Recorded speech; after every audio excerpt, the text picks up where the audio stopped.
రాష్ట్రంలో 1,00,000 మంది కొత్త రైతులను తయారు చేస్తామని జనసేన అధినేత పవన్ కళ్యాణ్ చెప్పారు. నెల్లూరు జిల్లా కోవూరులో ఎన్నికల ప్రచారం నిర్వహించిన పవన్ వారసత్వ నేతలకు కాకుండా కొత్త వారికి ఎన్నికల్లో అవకాశం ఇవ్వాలని కోరారు. జగన్కు బీసీలపై చిత్తశుద్ది ఉంటే తెలంగాణలో బీసీ జాబితా నుంచి తొలగించిన కులాలను తిరిగి చేర్చేందుకు కేసీఆర్ను ఒప్పించాలని డిమాండ్ చేశారు.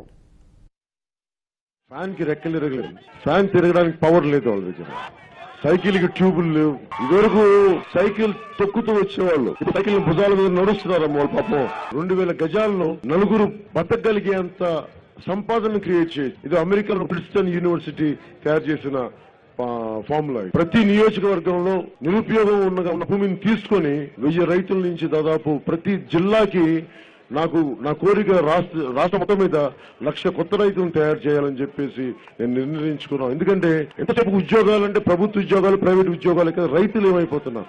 తక్కువ భూమిలో ఎక్కువ పంట పండించగలిగే రైతుల్ని, యువ రైతుల్ని జనసేన ప్రభుత్వం తయారు చేయడానికి చాలా బలమైన నిర్ణయం తీసుకుంది. జగన్మోహన్ రెడ్డి గారు మాట్లాడితే బీసీలు పెడతారు కానీ ఎంతమంది బీసీలకు అండగా నిలబడ్డారు?